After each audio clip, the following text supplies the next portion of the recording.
All right, good evening, everybody. My name is Adem Bria. I'm the Chair of the License and Permits Committee. I'm going to call the meeting to order. It's February 1st at 6:05 p.m. Okay, I'm just going to go over some ground rules before we start. Number one, no one may speak until granted the floor. Number two, CB11 members. If you have a question about board business or wish to make a motion, please raise your hand through Zoom. If you click the participants icon, the participants panel should appear, and you should find the raise hand function there. If you still have technical difficulty, you may click the chat icon and relay your difficulty to the staff. Number three, the chat function should not be used for CB11 business or questions about agenda topics. All such remarks should be made on the record by raising your hand through Zoom. Chat should only be used to alert us to any technical difficulties you are having, or to state in writing information like an email address that was already stated out loud on the record during the meeting. Number four, please keep your questions and comments succinct and germane to discussion. Number five, members of the public, if you have a question or comment about the subjects on the agenda, please raise your hand through Zoom and wait to be recognized.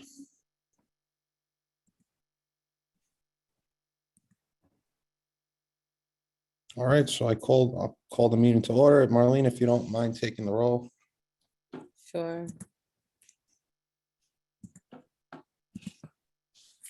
Adem Briha, Here. Carlos Diaz, Present.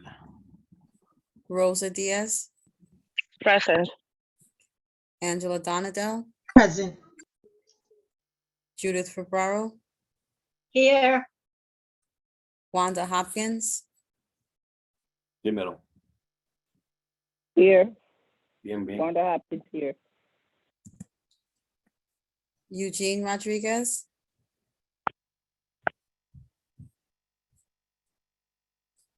and Jordan Wright.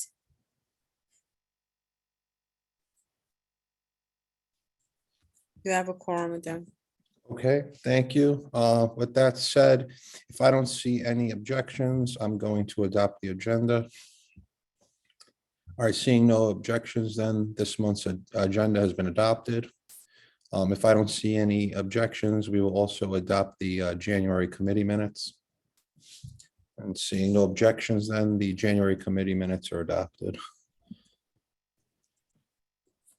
Okay, announcement, Mayor Adams issued emergency executive order 291, which extends the emergency declaration for 30 days. So no meetings in person, at least through February 19th, 2023. Next slide. Informational updates. I don't have any. Does anybody? Nope. Next slide, please. All right, so with that said, we'll start the liquor license portion of the meeting. Number one is for Prime 116 LLC, doing business as Boca Prime. It's for a method of operation change application for a full liquor license for a restaurant at 2257 First Avenue on 116th Street. I believe there's a representative for the applicant here. So if you'd like to introduce yourself and tell us what your plans for this method of operation change are. The floor is yours. Good evening, everyone. Thank you for taking my call, for calling on me. My name is Aurelia Taveras. I'm the representative for Prime 116. This is a location, 2257 First Avenue in Harlem. This is a restaurant located at this is a restaurant located on a corner. We had come before the community board in the past requesting a change in method, but the climate, as you saw pre-COVID and during the COVID, was a little bit hectic. The location has been without disciplinary since Julio Gores, the owner who's on this call today, has never had a violation with the state liquor authority, any types of issues, controversies, or conflicts. We are asking for a very limited change in method of operation to help them survive. This is what the clientele is asking for.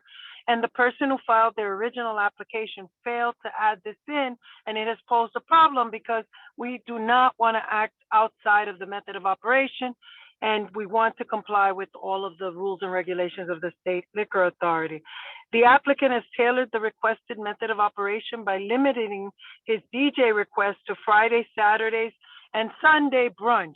We will stop any type of entertainment at 1 a.m. on Friday, Saturdays. The applicant is requesting for karaoke from 4 p.m. until midnight, weekdays, if they use it at all, and Friday, Saturdays, again, until 1 a.m. The applicant has requested his live music to be limited weekdays from the hours of 4 p.m. until midnight, and then Thursday, Friday, Saturday until 1 a.m. and Sundays until midnight. There will be no dancing. The front doors will remain closed, and the applicant will install a sound limiter not to disturb his neighbors. We've added security to this application because the area has been, the area can get, we're still, even though we have a 2 a.m. closing, we don't want to have any issues. And we'd ask that the liquor authority add to the application security as needed. The applicant will be on site during all hours of operation, and the applicant is requiring that all his staff is ATAP certified and trained. In addition, he'll be following and abiding by all agreed to stipulations here today, should there be any. And finally, I will add, Julio Gores is a team player, a good member of the community. He has a letter of support from Assembly Member Eddie Gibbs, and we were going to get one from Al Taylor, but I'm sorry we didn't have it to present here today. But he has no complaints from the neighbors. He's managed a location without disciplinary or incidents, and I believe that we've waited a long time. The restaurant is suffering. This method of operation is something that the public is requesting, and the applicant is advocating for, and actually because it's just for the survival of the establishment. When people hear that they don't have this, they don't come. They want to hear their little music. They want to ask the DJ for a specific song. We cannot have that because it is not part of our current method of operation. Thank you, everyone, for listening. Thank you. So my question then is, are you saying that you're currently not doing karaoke or any DJ events at all? We cannot. It would be problematic. Well, because someone brought it to my attention that on social media, they are promoting events that like karaoke and DJ events just in the past few months. In the coming days, we don't have that now. No, but my question is, have you been having these events prior to this meeting? No. So then the stuff that's on social media from the applicants, what appears to be their Instagram, that's incorrect, the events that have been promoted? That's incorrect. I think what they're doing is we had the same one that was doing the promotions for another location with the same name, and they're just it's an accident. If you look, we haven't had anything there. There's actually, we don't even have. Well, I mean, there's no way for me to verify if they happened or not, but they were shared with me that there were these events, I mean, as recently as January, with the address for, if this is the First Avenue location at 2257 First Avenue. So I can only go by what my eyes are telling me. No, we have not had any events at the Okay, location. second question. Last time you came, or maybe it was a couple times ago, it was also raised that there was hookah at the establishment. Is there still hookah at the establishment? No, Okay, those are my only questions. we don't have a hookah permit, so we were unable to Oh, continue. right, and that's, Yeah, that, I'm well, sorry. that was the issue last time, was that we were told there was hookah without a permit, so that was why I'm asking now. the last time we had, this was pre-COVID or in the middle of COVID or right at the beginning of COVID. The applicant has changed significantly the method of operation to the detriment of the establishment, but it has been completely changed. Okay, We did not, and I don't think that anybody has been complaining about sound or noise. It's not happening at the location. So, Well, it's not a matter of complaints. It's just that you stated for the record that there were no events, and I saw something that contradicted that, so I just wanted clarity. And last time we were told there was hookah, it was raised to our attention that even after that meeting, it was still happening. So since you're here, I just wanted to get the no, record that's not clear. happening Okay, further, thank you. just so you know. Okay, Judith and then Carlos. Okay, hi. You said that there won't be any disc jockey or No, karaoke? we were doing it, we're gonna do it with, limited days. We're not gonna have it, Okay. not every day of the week. And earlier before we close, it's going to stop at a certain hour, not to disturb our neighbors. Okay, and you also said that there will be live music every Um, day? No, when we just leave it the option open, but if, that has a cost to it and we cannot afford it. What it is the live music, if there's a birthday party and they have a mariachi, like a 2-piece, it's non-amplified. It's no discotheque, nothing of that nature. It's non-amplified. You know how in brunch, they like to play a guitar on Sundays and stuff. If you don't add it to your method of operation, you cannot do it. So we don't want to have anything that someone does even once and would violate. Because there are people that live above your restaurant, that I Correct. know. And Correct, then, that's why we're, mhm. yeah, so we just want to make sure that it's not during the week till 12 midnight. And also, you have here rock bands.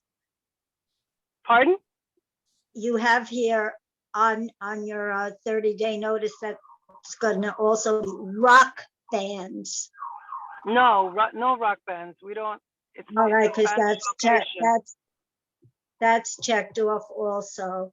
And I No. recall one, am I wrong? We asked them about having, I think, something put in the restaurant for silence, especially for the residents that live above and right next door.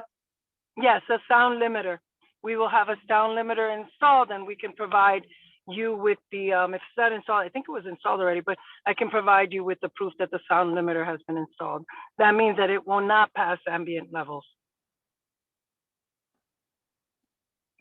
Okay. Carlos? I think she answered my question. That is, that you guys are gonna be soundproof, and you just answered it. So that was the only Yeah. question I had.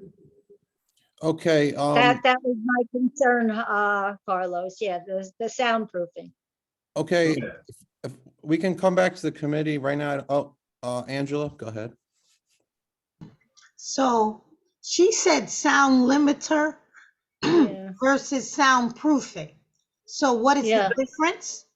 The location is already soundproof. The sound limiter doesn't let it go over the ambient levels. Like, even if anybody turns up the volume, it will not permit the music to go up a certain decibel level. That's what the difference between the two of them, if that was any help. So Adem, I Yep. remember this before. What I don't remember is, was there soundproofing there before? No, So you just said there was soundproofing. You did the yes, they're soundproofed already. Yes, since the last When time did we they were do there. that? The location was closed for, Julio, when did you install the corking? I think it was like 2 months ago or 3 months ago. I'm not sure, but I know they've had corking. We can provide that information for you. What'd you say, corking? Yeah, what it does is it seals off all of any escapes of sound through the roof, between the boards, and all the windows are resealed, so no sound emanates upstairs or anywhere around the establishment. Tony. I never heard of corking being soundproofing, but okay. It's called corking. No, it's for the edge of the windows, and then on the top they put an extra layer of sound absorbent material in between the drop ceiling and the top of the ground of the floor. So it's absorbed sound. Plus before there were curtains, but the liquor authority does not permit you to have sound absorbing curtains. So we took those off. Yeah. Let me call you right back. I'm at a Zoom meeting. Okay, I see a hand up from the attendees. RF, you can unmute yourself and talk. Hello, thank you. Yes, I'm a resident. I live within a block radius. I'm a little bit concerned about the noise and the hours. I totally understand that you want your business to survive and do everything that you need. In the past, it's been very loud. I mean, at one point, I had to get up and walk over and ask them to turn the music down. They were so nice and complied. I have a problem during the week that there is music, live music until midnight. We already have a lot of noise, especially in the summer. There is another establishment literally across the street that brings in a lot of customers. They are loud outside, and it's very loud. So that's a little bit of a concern of mine. We in can regards, limit the, oh, I'm sorry. Well, I was just gonna say, we can limit the days that the music is, I can definitely agree with that. We can limit I the mean, days of sound. I mean, Of you know, music. if you can also see No there's young families there. Yes. For example, we have a 6 months old. We are happy when we can sleep. So, and I know there's also other people doing parties. It's you know, and it's just can get a little bit too much. The other problem that also would have to be addressed is people leaving the establishment and being loud outside. What are you going to do about it? What are you going to That's make why sure we're that those adding people go security. home and, you know, Yes. That's why um, we're adding security to the application. And they usually walk people off and out and into, towards their cars, and do not let people congregate smoking or standing outside of the establishment. But we cannot do it unless we add it to the application. mhm. Um, I mean, So just so you know, it has to be part of our met, so we're adding security as well. RF, I'm gonna just refer to you as Yeah. that. If you don't mind answering this question, you don't have to. When you went there to ask them to lower the sound though, what was it? Was it a loud stereo? What did you know what it was when you went there? yes, so there's been DJ events as well. This particular event that I'm talking about happened before COVID. There also has been, parties with DJ, hookah definitely in the fall as well. The hookah doesn't bother me. More is really the DJ parties that they have, and then people outside just being obnoxiously loud and still when they walking off. I mean, you can't control everybody within even a half a block radius. It's just So a little is bit there, too much.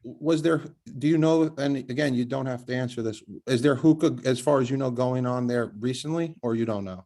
I can only say in the fall was the last time I recall seeing it. Recently, I don't Fall. recall seeing it. Okay, so, Ms. Tavares, I'm a little confused now because he's saying that there've been DJ events. He's saying there was hookah as recently as this past fall, which seems to contradict what you said to us in the beginning. And also seems to contradict what's on the social media that was shared with me. So I do find that a little concerning, but I'll give you the opportunity to comment if you'd like. I'm sorry, can you hear me?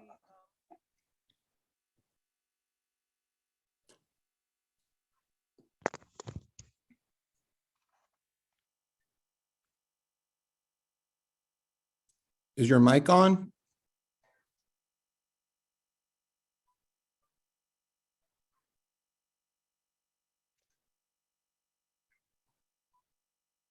Sorry, can you hear me now? We can't hear you if you're trying to speak. 1 second. I'm sorry, guys. I just lost. Governor Hochul wants to take a third look.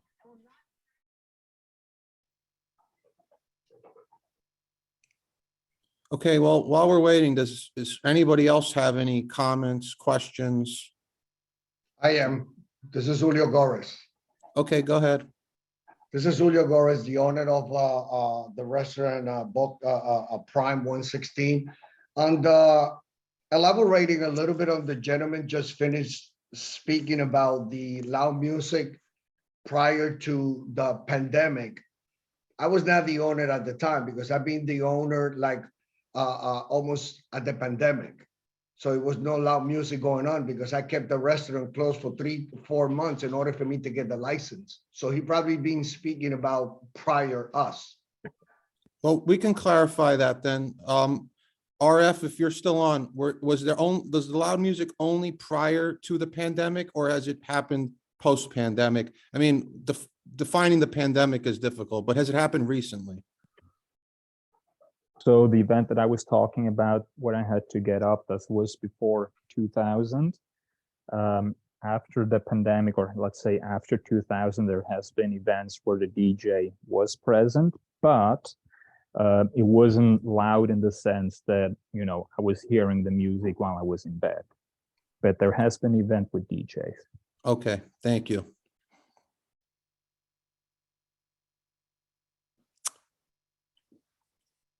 I mean, I don't see hands. I don't know if anybody else from the committee wants to comment, if the applicant, the representative, or the owner, or anyone else from the public wants to. If not, then I will entertain Carlos. Yeah, I'll make a motion to approve the license. However, it's very important that he said something very clear, and that was that he did one soundproof it. He's got a mechanism on board that he could just maintain the sound that will lower it, then we'll go to a certain peak. And I think that's what we were looking for. And so I make a motion to approve the application. Okay, is there a second for that?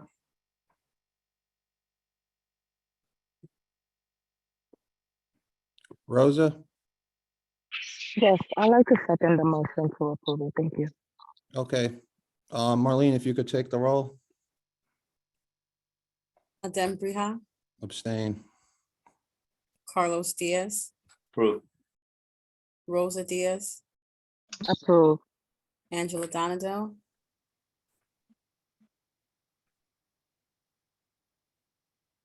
Judith Ferraro. Abstain, I'm sorry, I didn't unmute. No problem. Judith Ferraro Abstain. and Wanda Hopkins. Abstain.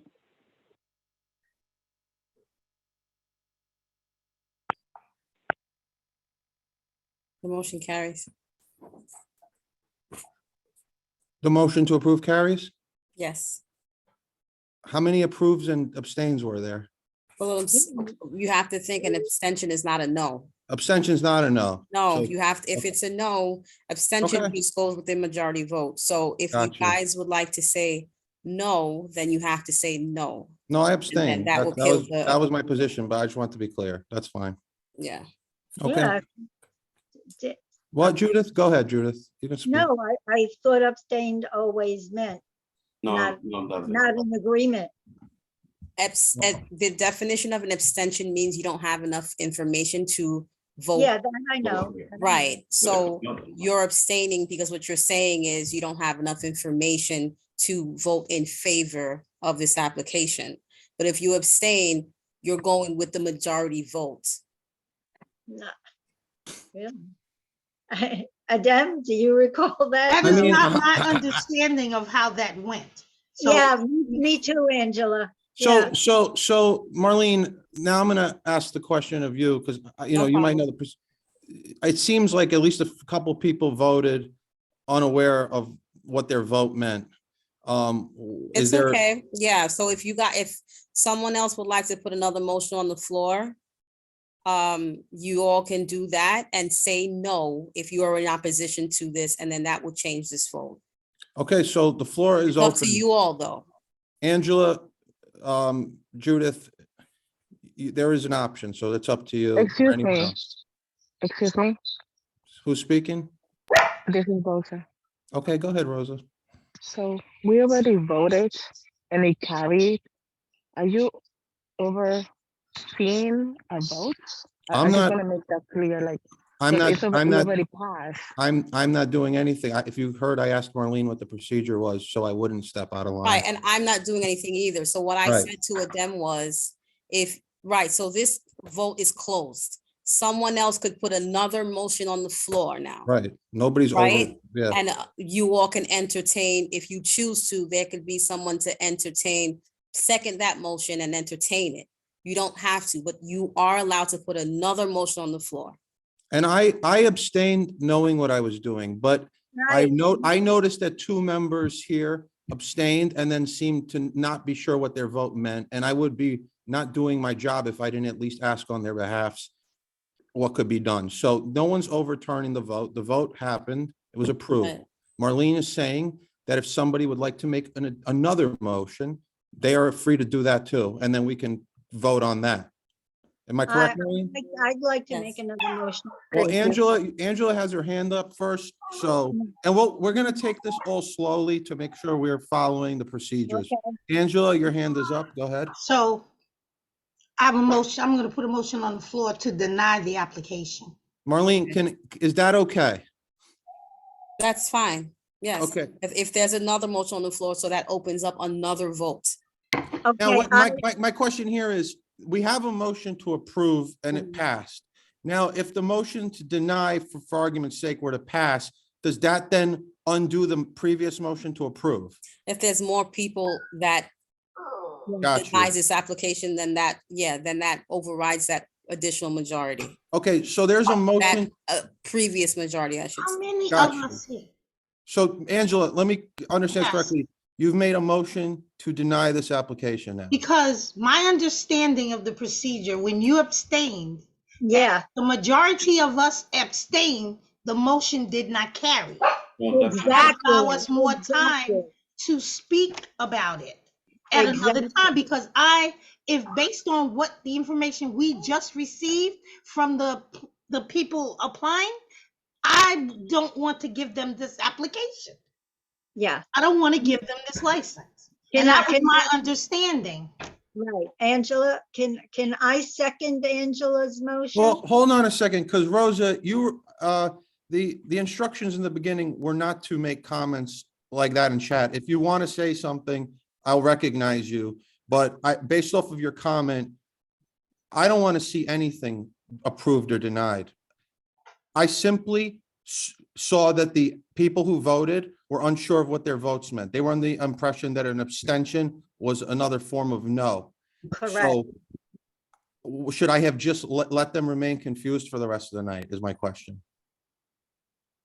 Can I answer that? Yeah, go ahead. Okay, so as far as I know, this has been explained in multiple spaces. And if you abstain, it's because obviously you're not sure, you don't want to say yes, you don't want to say no.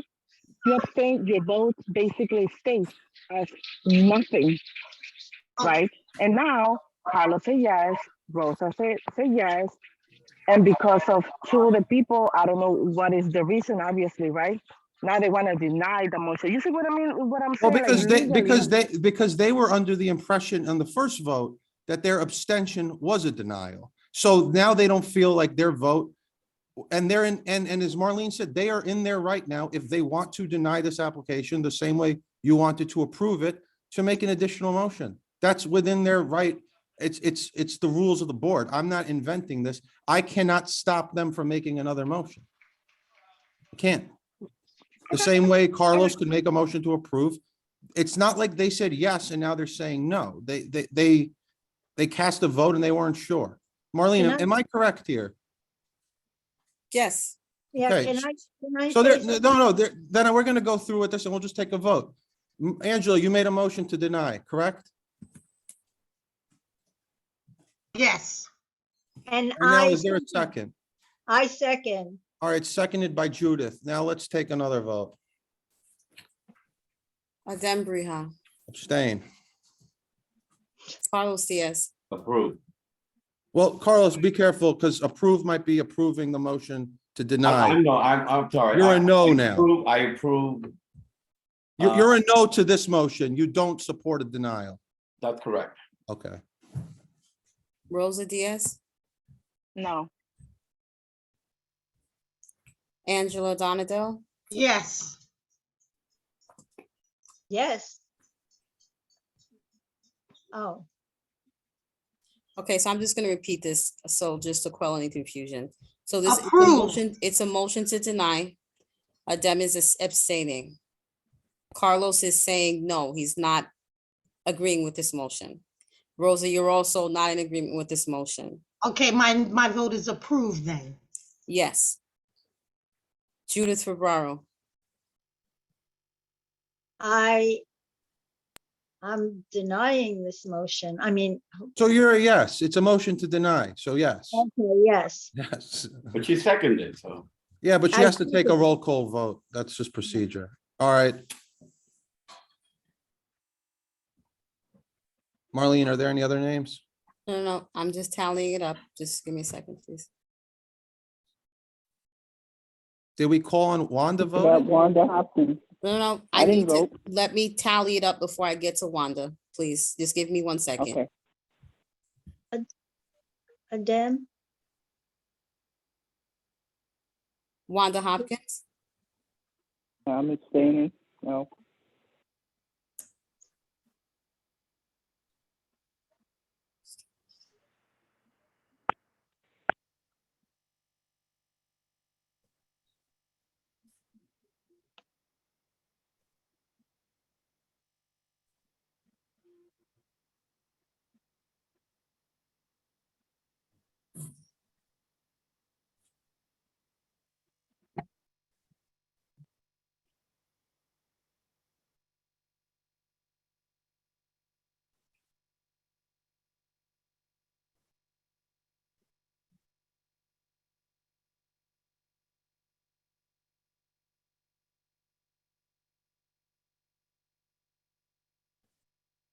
so it carries because you only need 2 for majority.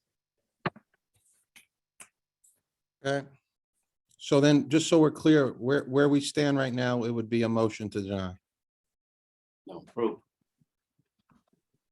No, this one is to deny. yep, And you're saying that the vote to deny carried. Yes, Okay, so then, right now, we're denying this application. That's, we've taken 2 votes.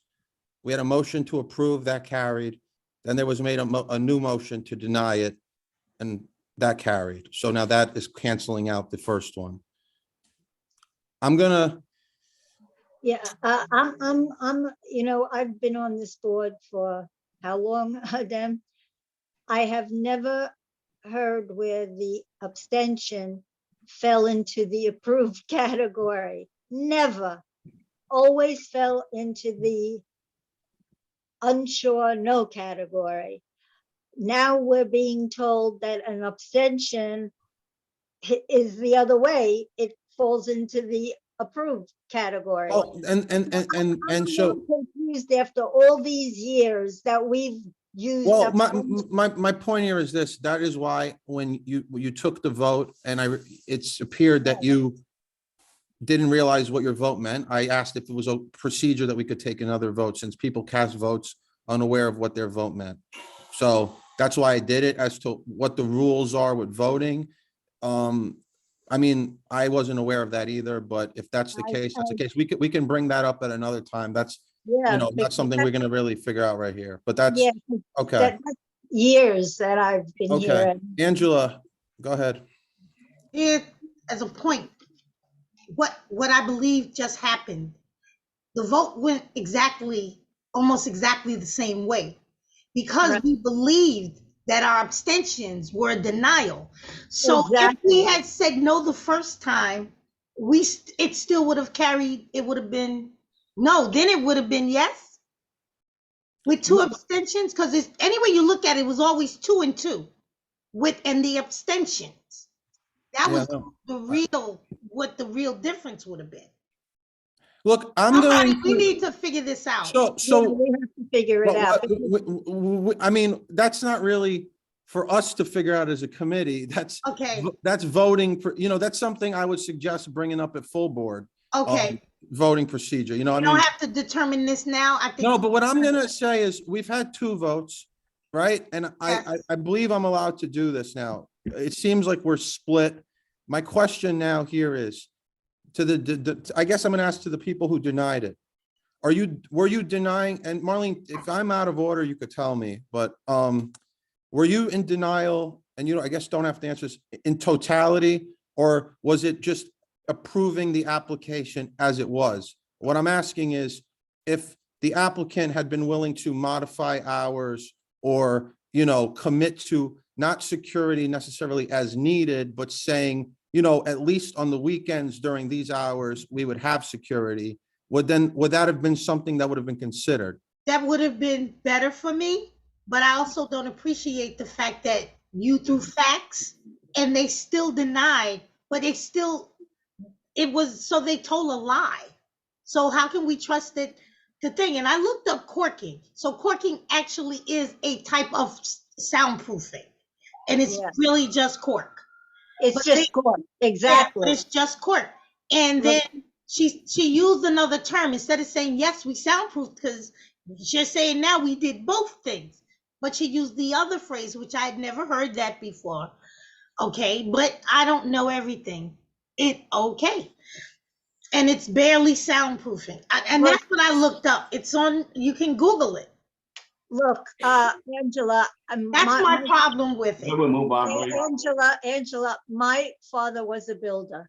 All right, wait, Hey, Judith, we're going off Judith, tangent. Judith. I just Judith, think he wanted I to don't know want, how I we don't want to felt. get into, I don't want to, no one here is an expert on soundproofing. Nope, I don't understand So any of let's it. drop the soundproofing. I asked a question about just to see, to feel it out. That was my feeling, and Yeah, I that's pressed. fine. So then I'm gonna close this off and we're gonna move to the second one. Okay, All right, number 2, Steinway Cafe and Espresso Bar doing business as Mo Na Cafe. New application for a full liquor license for a restaurant at 76 East 116th Street. Is the applicant present? Yes, the applicant's present. Okay, please introduce yourself. Tell us a little bit about your plans for this business.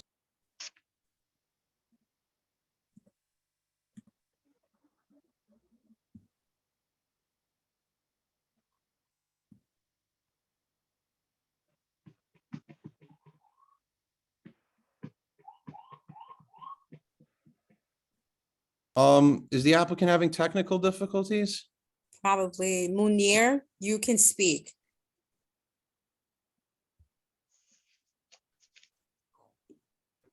You just have to unmute yourself.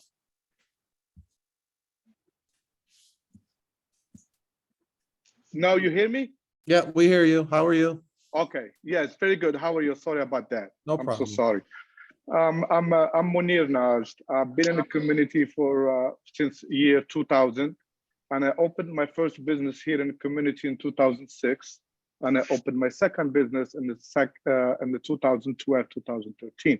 And after the pandemic, things didn't work out for me between me and my landlord, so I moved in the same building, but just next door to my previous business. And my business, it's just a cafe, easy. I have serve food, I have a kitchen, I serve food. I don't do no DJs, no music, no nothing, no parties at all. I close early. The latest I say open. If I stay, it's in the weekend, maximum 1 o'clock, but I start taking people at midnight. I'm back in the business. I've been away. I've been out of business for a minute due to some health situations, and now we're back. If you have any questions, please. Thank you. yes, I do. All right, Judith, go ahead. You said, I actually see on your questionnaire and on your stipulation that on Friday, Saturday, and Sunday, you're open 5 p.m. to 4 a.m. No, that's. I'm sorry to cut you off. That's very wrong. Well, that's what it states here on the Yes. on the questionnaire. So Yes, because then that has to be changed, because to approve, if we approve it like this, we're approving those hours. because the management that I hire, because I was going through some stuff with the application for me, they did it wrong, and I spoke to them today specifically for that. I called them and I told them, when we went through stuff, I said, I never stayed open. Even previous businesses, I never stay over 1 o'clock. Never in my life. So I mean, that's 4 a.m. It says 4 a.m. for those 3 days. no. So- That's a careless mistake. I'm so sorry about that. Yeah, but that has to be rectified.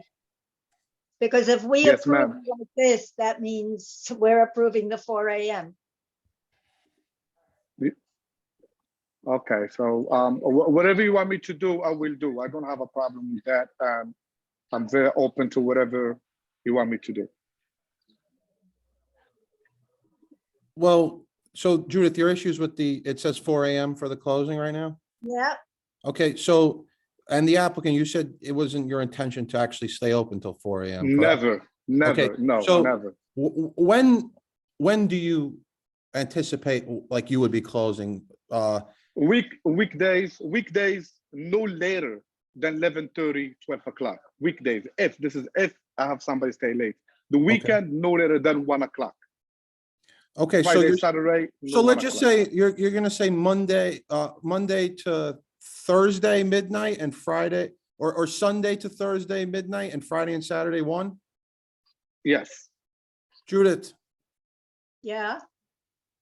how do you feel about that? Since you're the one that raised the issue of the 4 AM. Well, because that's what it says. No, well, on- I understand that, and you made a Um, valid concern. I'm asking, how do you feel about the new 1 information? AM Saturday, I guess I don't mind 1 AM. My concern is Sunday, only because there are people that live there too, and they have to go to work. Of course. To be midnight or 1 AM on Sunday, to me, is a problem. It should be a little earlier. so Okay. people Well, can then, sleep. but people go to work on Tuesday, so then you have an issue with the midnight on Monday as well? I mean, because people, And I know, I mean, I'm just saying, because and, you just raised an issue with Sunday, when I said that the hours would be the same Sunday through Thursday. yeah, during Monday through Thursday, it's till 1 AM. I mean, No, he's saying it would be till midnight. midnight, no later. This well, is if. he I has usually 1 close at AM 11, in the 11:30. documents. No, I understand that again, but I asked him, what would he, because we're gonna, obviously, this is gonna get changed now, is the way it's looking. So I asked him, what would you be willing to do? And he said, Friday to Saturday, 1 AM, Sunday through Thursday, midnight. That's what he's proposing now. And I'm asking you, Yeah. how do you feel about that? I actually heard him say 11:30 to midnight. Well, he I said guess- 11:30 a minute. I- So do you feel better about 11:30? Yes, that's okay, I Yes, guess. that's perfect because I live in the building too. I live upstairs. okay. So I Okay, Okay, you know, so Sunday to Thursday, 11:30 PM, Friday and Saturday, 1 AM. That's what he's saying he's okay with. Judith, Yes. you're okay with, okay, but Yeah. I want to get everything straight because we see what happens when we're not all on the I same know, page. I know. Okay, so forgive me for belaboring points. Are there any other questions, comments, or concerns on the application as it was presented, aside now from the closing hours? All right, well then, I'm gonna entertain a motion, and Marlene, your hand is up. Go ahead. So before you entertain it, so it's Friday to Saturday from what's the start time to what's the end time? Well, the start time, I don't have it in front of me, whatever was on the application. I usually I think Yes, you I said usually- 5 PM, right? between 4 or 5 p.m. Yeah, sometimes open early. Yes. So What does it what- say on the application, Judith, right now? If you have it in front of you, Yeah, I just. take your turned it- time. I'm trying to pull it up myself. I usually open up. I come downstairs to my business at 3 o'clock. I live upstairs. I do my cleaning. Well, My you know. on the questionnaire, it says 7 AM to Right, 1. 7 AM Monday to Saturday, and Sunday is 5. Marlene, is your hand still up? No, it's an Oh, old thing. I'll sorry. take it down. No problem. So right now it's 7 AM Yes. and then Friday's 5 PM. So does anyone have issues with the start times? So, sorry, Friday to Saturday, 7 AM to 1 AM? Friday and Saturday, so yeah, Friday and Saturday, 7 AM to 1 PM, correct. And 1 then, PM or AM? I'm sorry, 1 AM. Okay, And then Sunday, I guess, has its own hours. It would be 5 PM to 11:30 PM. Yes, And then Monday to Thursday, so Monday, Tuesday, Wednesday, Thursday would be 7 AM to 11:30 PM. yes. Can I say something? Yes? And also I close my business between, I would say 1:30 till like 3:30. I close Okay. during that time. Okay. That's to let you know. Okay, we appreciate that. Thank you. All right, Thank so You're welcome. whoever makes the motion, now keep it in mind, you are making it with these new hours, okay? So this will be the hours we're voting on. All right, so the hours I Yes. just said. Now, Angela, your hand is up. We A can't hear motion you. To approve the application with the changes in the hours being Monday through Thursday from 7 AM to 11:30, Friday from 7 AM to 1 PM. 1 AM. But oh no, Friday and Saturday, no, yeah, Friday and Saturday from 7 AM to 1 AM, and Sunday from 5 PM to 11:30 PM. Thank Yeah. you. Is there a second? I second that. All I right, second. seconded by Judith. Marlene, if you could take the roll. Adem Briha, Yes. Carlos Diaz, Yes. Rosa Diaz, Yes. Angela Donadell, Yes. Judith Ferraro, Yes, and Wanda Hopkins. Yes. Motion carries. Thank you. All right, good luck. We'll go Thank to- you so much. You're welcome. Have a good night. Thank you, guys. sorry to make Same it so to you. complicated. All right, no, that was fine. That was good. Next slide, please. All right, number 3, El Patio de Fella LLC, renewal application for a full liquor license for a restaurant at 2253 Third Avenue on 123rd Street. There were no 311s. I believe they had all their documents in. Marlene, are they here? They don't have to be, but I'm just asking. Their representative is Mr. Veras. Oh, okay. Is she still on? No. Motion Okay. to approve. There's a motion to approve by Carlos. Do I have a second?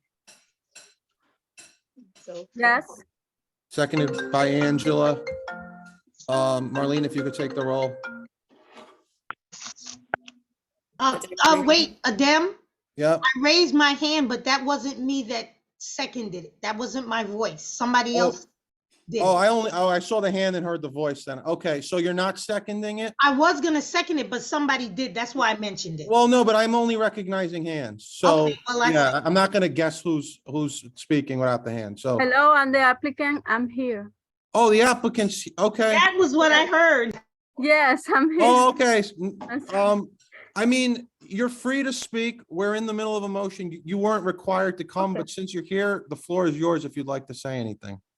No, Okay, then we're taking a vote right now. So, Angela, are you a second? I am seconding the motion. Okay, then yes. Marlene, if you could take the roll, please. Who? Carlos made a motion to approve. Angela seconded it. Can we take the roll, please? Thank you. Adem Briha, Yes. Carlos Diaz, Yes. Rosa Diaz, Yes. Angela Donadell, Yes. Judith Ferraro, Yes, and Wanda Hopkins. Yes. Motion carries. Thank you. thank you. Thank you. Next slide.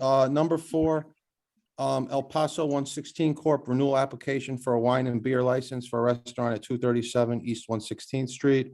Again, there were no 311s as far as I know, and they had all their documents in. Marlene, is anybody here from this establishment? They don't have to be, but if they are,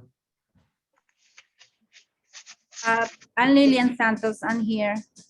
okay. Hi, Lillian. So you were not required to attend, but since you're here, the floor is yours if you'd like to say anything. No, I'm good. Okay, thank you.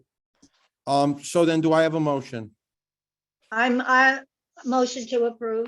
All right, so there's a motion to approve by Judith. Rosa, is that a second? Yes, please. Okay, so second, motion to approve by Judith, seconded by Rosa. Marlene, if you could take the roll? Adem Briha, Yes.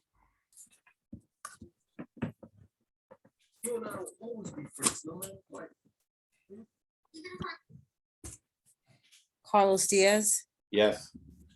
Rosa Diaz, Yes.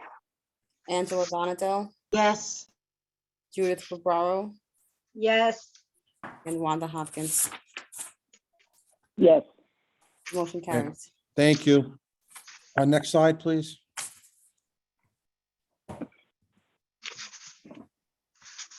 Okay. Number 5, El Paso Deli Restaurant Corp. Renewal application for a full liquor license for a restaurant at 64 East 97th Street on Park Avenue. Again, no 311 calls and all their documents were submitted. Is the applicant here? I don't see this applicant Okay, unless they that's- join later. That's fine. Then do I have a motion? Motion to approve. Wait, hold on. Okay, there's a motion to approve. I see a hand up in the attendees. Jules, is your comment regarding this application? Yes, it is. Go ahead then. We've polled the neighborhood for any negative comments on this bar and got none. So we would like to shock the License Permit Committee once again and offer our endorsement. Thank you for that. So, oh thank you. my God, Jules, I can't believe it. All right, there's a Come motion. on, come on. I'm starting a Happy New Year. Thank you for that. There's a motion to approve by Carlos. Do we have a second? Angela, that's a I second? second motion. All right, Marlene, if you could take the roll. Angela, second. Yep, and Carlos approve. Motion to approve. Adem Briha, Yes. Carlos Diaz, Yes. Rosa Diaz, Yes. Angela Donato, Yes. Judith Ferraro, Yes, and Wanda Hopkins. yes, The motion carries. Okay, next slide, please. Okay, so now we're gonna move into street activity permits, and so it's number 6 on our agenda. Sunshine Carnival Street Festival, April 6th, 2023. It's set up as 2 a.m., breakdown 9 p.m. I guess it's multi-day because the setup is April 6th, the breakdown is April 16th. It's on East 109th between 2nd and 3rd. It's a full street closure. The applicant is here. Yes, I'm here. Okay, the floor is yours. Just tell us a little bit about your carnival or street activity, and then we'll see if there's any questions or a motion from the committee. Okay, I've been working with the company for 20 years. We've never had any problems. Last year was the first year back after, all the COVID. We complied with everything and we had no problems throughout the whole 10 days. Okay, thank you. Do I have any questions, comments? If not, do I have a motion? I'll motion to approve. All right, Judith, you're making a motion to approve. Do I have a Yeah. second?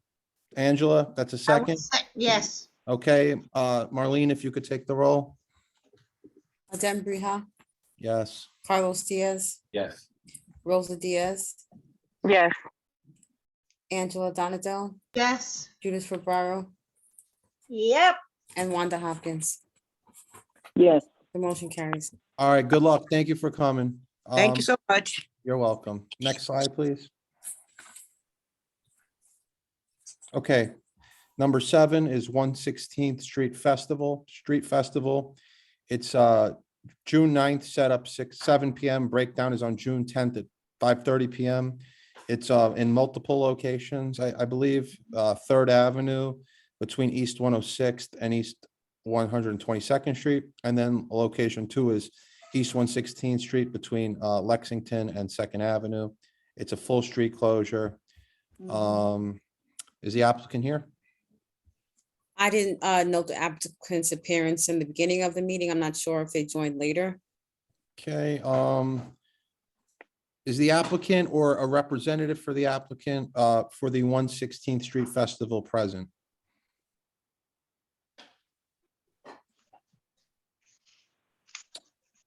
Okay, Marlene, correct me if I'm wrong, they were missing the letter of support?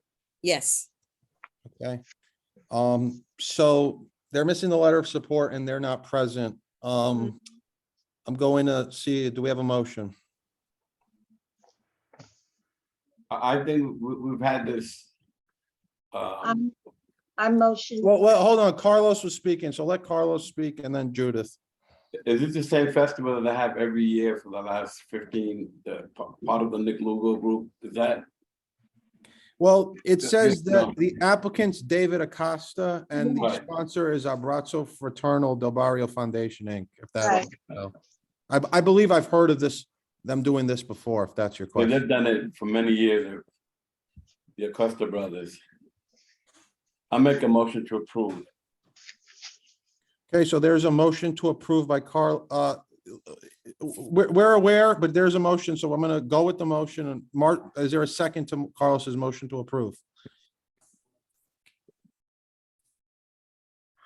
Angela, is that a second?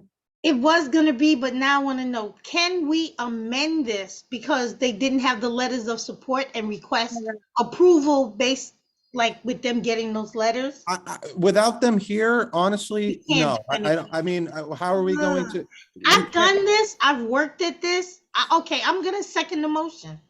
Okay, and could I make a recommendation? May I, Chair? Yeah, yes. That by the next full board meeting, they should come up with a couple of letters. I mean, that's fine. It's your motion, so if you would like to amend it and add that. Yeah, I'm just gonna amend that they come with a couple of letters. Okay, that's fine. Next full board meeting. And I will Angela? continue to second that motion. All right, that's a second by Angela. Marlene, if you could take the Full roll. board or executive. Adem Briha, Abstain. Carlos Diaz, Yes. Rosa Diaz, Yes. Angela Donadell, Yes. Judith Rivera, Abstain. Wanda Hopkins, Yes. motion carries. Okay, next slide, please.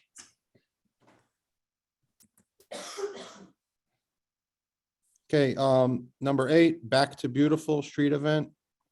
It's August 6th, August 26th. Setup is 9 a.m., breakdown 6 p.m. It's on East 128th Street between Lexington and 3rd Avenue. It's a full street closure. Is the applicant present? Yes, hello. How are you? Just introduce yourself. Tell us briefly about your event, and then I'll see if you have any questions. Yes, so my name is Shawnique Woolfolk. I am the founder of Art in the Park, a nonprofit that exposes children to all forms of art programming to help with their mental disparities. And we are applying for a second year. We did it last year. We're doing it this year, hopefully with approval. Back to Beautiful, to combat everything that we just spoke about and give the community a day of healing and beauty and art. Last year we had the program, we had NBA trainers come, we had the NYPD gaming truck come, so it was beautiful. And we are asking for the approval for this year. Thank you. Do I have any questions or comments? And if not, Rosa? Sorry, I wanted to make a motion to approve it. Okay, that's fine. So there's a motion to approve by Rosa. Do I have a second? I'll second that. Second it. All right, I heard Carlos, so Carlos, I'll you to my my colleague. what? I No, you to her. To who? To Judith? Of course, I don't want to problem with that lady. Okay. All right, so Carlos has graciously passed his second to Judith. So there's a motion to approve by Rosa. Judith, thank you. There's a Judith's a second. Rosa made the motion to approve. Judith is seconding it. Marlene, if you could take the roll. Adem Briha, Yes. Carlos Diaz, Yes. Rosa Diaz, Yes. Angela Donadell, Yes. Judith Rivera, Approve. and Wanda Hopkins. Yes. Motion carries. Okay, thank you. Good luck. Thank you. Have a good night. All right, next slide. Okay, so now we don't usually have these, but every once in a while we do. It's a livery-based station license. It's for American Dream Car and Limo Service. It's a renewal application for a livery-based station license located at 297 Pleasant Avenue. as far as I've been made aware, and Marlene, you could tell me if anything's come in since we've last talked, but they have submitted no documents, correct? Yes. Okay, is the applicant here? No. Okay, so then do I have a motion? Angela?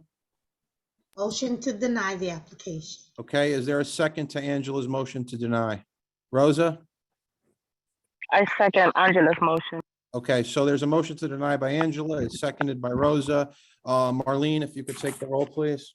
Adem Brija, Deny. Carlos Diaz, Deny. Rosa Diaz, Deny. Angela Donadell, Deny. Judith Rivero, Deny. and Wanda Hopkins. That's one. The motion to deny carries. Thank you, Marlene. Next slide, please.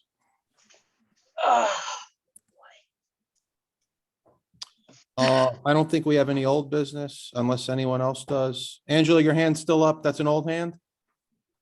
No problem. And That's fine. Okay, so we have some new business. Proposed CB11 cannabis retail dispensary license application review procedures. So I believe Marlene shared this with everybody when it was part of the attachments when she sent the agenda to us. I guess I'm going to open it to any questions, but basically we have a draft procedures already. It's similar to our current procedures for SLA. I mean, if you guys want me to read it briefly, if not, if you've read it, that's fine. I guess I'll just, before I open it up to any comments, I'm just still frankly a little confused and more concerned about the order of which these applications are going, right? So it's now was made pretty clear that they are going to approve people or licensees before they've come to the board, right? So that's not how SLA is, right? We don't approve anything, but we do get the opportunity to make recommendations to SLA prior to them then granting licenses, right? We've been told that's not the case with these, right? But then the reason why I'm even more confused now, and I could be reading this wrong, but in the email Marlene shared with us, there is also a community board frequently asked questions section, right? And if you look at well, there are no numbers, but it would be the second question. It says, where do community boards fit in the process to approve retail, dispensary, and on-site consumption licenses? And the answer is people or businesses who apply for a cannabis retail dispensary license, it should, I think, say are required to notify that their proposed application is within the boundary of the community board prior to filing their applications. Applications must remember that the community board's opinion will become part of the record upon which the cannabis board shall grant or deny an application. Now, that is, to me, reads contradicting to what we've been told, because if our opinion is going to factor into their approval or denial, how then are we only commenting after there's been an approval or denial, right? That this Q&A, at least the way I read it, means that they come to the board and then they factor in our opinion with a host of other things when they make their decision. But how is that the case when they're saying they're not coming to the boards till they've gotten a license? So that's just my take on it. And as I've said, I'm going to call on you. Listen, I'm going to say one other thing. If anybody's in a rush and wants to get off the meeting, I'm not saying anybody specifically, but this happens from time to time. If anybody wants to go, you're free to leave. But anyone who wants to stay and talk these things out, we're going to talk them out. Okay. That's just me stating that for the record. So, and I'm going to end my comments on this. There's a lot of important stuff here, right? We can have a stipulation form where we really dive into what we think our community, needs specifically in terms of these applications, whether that be security, certain hours, etc. We also can open the stipulation form up to other committees or invite them to give input, since this touches, I think, on a lot of facets of life, right? Youth, education, Health and Human Services. I mean, I still find it, and this is just my opinion, absolutely mind-boggling how there is a requirement from churches and schools, which there should be, but then there isn't from substance abuse centers, especially in a community like ours where there is such a saturation of that. Why would you put that right near? I mean, there should just be a flat out restriction on that. There shouldn't be, oh, well, we'll come to the board and see what you think. No, just no. How would that? That's my opinion. But anyway, that's all I have to say for now. I'm going to go Judith, I'm going to go Angela, and then I'm going to go Jules from the attendees. And then if anybody else wants to comment, raise your hands. But that's the three I'm going at. Okay, well, Anybody else, please mute yourself. yeah, there's a noise in the background. Adem and I went to this meeting with Christopher, whatever his last name is, I don't recall. And it's Alexander. Oh, Christopher. Chris Alexander. Yeah, okay, thank you. It seemed to me, and maybe I'm wrong, but I know you, Adem, you and I spoke about it when we left that meeting. Not that there were so many people, 9 people to come to a meeting concerning marijuana is amazing to me. First of all, it looked like the way Christopher was talking, that OCM is the one that's going to make the decisions. And the question that Adem asked is if one of these dispensaries would be put next to a, a drug place or something. And they said, well, they would come to the board and see if it's okay or not okay. First of all, reading this to me seems entirely different than the information we got from Christopher Alexander, because it seems to me OCM is coming to us with the license already, making the decision of where the location will be. But, oh, yeah, we'll come to you and tell you where the location is. If you don't like it, we'll try to look for another place. I mean, first of all, I'm against this. That's just my opinion. But what is written here does not seem the same thing that Christopher Alexander was telling us at the meeting of 9 or 10 people, which, like I said, amazes me. More people should have been there to ask questions, because this, to me, first of all, is a gateway drug.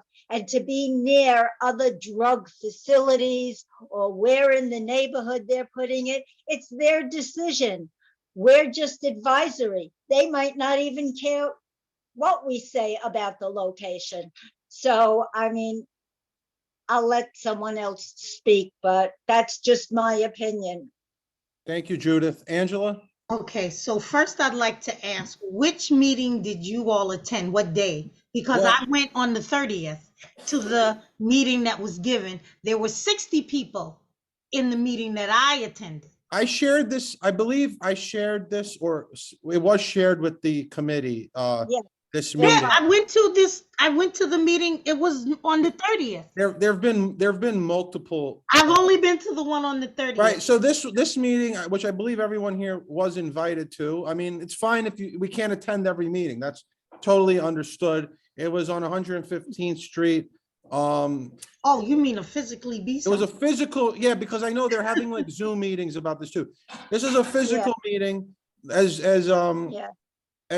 Judith said, there were about 8 or 9 of us in the room. Not everybody was a board member. Of the board, people from the board, it was myself, Judith, Stephanie, Giselle, Candy, I think, was in and out, and then Xavier came, and Khalid, our assistant district manager, was also there. But I went to the one online. And that was Chris Alexander? It was a Q&A? With Chris Alexander. Right, so he's hosting, I think he said he was hosting like 3 Q&As. Yeah. This was more of a, and that I believe is open to like everybody. This was more of a, to come to talk to CB11. Oh, that was specific for us. Well, But yeah, I at mean, the it wasn't a closed meeting. I mean, you could have No. come from anywhere, but Yeah. it was a CB11 So- centric meeting. Everyone that was where I was on a community board. So there were varying dynamics going around. And the part about schools and churches, that was very fervent. And I did represent, I told them, we discussed it. We have a large amount of drug treatment centers. Are you Right. going to put those mandates on that? And he did say they've already picked the licenses. He even said that they help the people find sites. So whose best interest are they looking for placement sites? Well, so the problem, the issue here is, I hear what you're saying, and this is where more confusion comes in, right? There was this initial 150 applicants. They were like the conditional ones. You had to have a marijuana conviction. Right. And it was a separate pool, right? And I know that they were also supposed to raise funding, right? They were supposed to help finance the build outs. It was something like $1 million per applicant. I know they've been having trouble raising that money. I think they've only given out 32 or 36 applications. Maybe they're giving out more. And I know with these applicants, they were trying to help them find stores, right? But then once this is over, it's going to open up to, like, for lack of a better term, the general public, right, to apply. In which case, then I don't really know how that's going to work, right? The way it sounds to me so far is they're going to approve people's applications without a location attached to that application, right? Then somebody's going to have been approved for a license, and then they're going to go out, they're going to find a store. Once then they've picked the location, then the boards will, like, get to be involved in it, right? Which is it's confusing, because then I also asked the question, like, is there going to be preference for, say, licenses or licensed stores that open in CB11? Will there be preference then for residents of CB11? And they said no. I think maybe in the first 150 there will be, but in the subsequent ones there won't be. But even in the first 150, they gave, I believe, you the choice to pick 3 areas where you would like to open, and they weren't very specific. It was like Manhattan, Brooklyn, the Bronx. You know, it was just right. But it's like, yeah, Manhattan is a very big city, you know, borough, right? There's a lot of different communities, so it's all very confusing. But was I right, Adam, that it seemed like OCM is the ones really making the decision? They are. Well, they are, and in all honesty, that's fine, right? SLA is making the decisions too. The issue here is, it just seems like the cart going before the horse when you're asking for feedback after the fact. It doesn't make, it's like you admit, and I think it came up at full board about SLA being, the system being archaic, whatever, but it also does kind of work, right? And we found ways to make it work even better.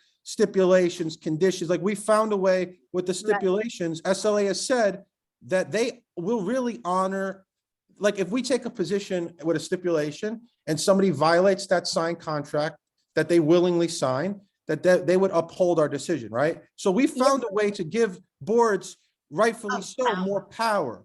And then OCM is saying, well, yeah, we're going to mimic SLA in a lot of ways because, like, there's no other real system to follow. But then, like, we're going to kind of cherry pick how we do it, right? Because like, follow it or don't follow it. Or, you know what, pick the best attributes. In my opinion, one of the best attributes of the liquor process is that the community board gets input first, right? At least they get to give a recommendation. We're gonna keep this going. We have 2 hands in the attendees. So Jules, you're up, and then Raphael, you're after Jules. Thank you very much, Adam.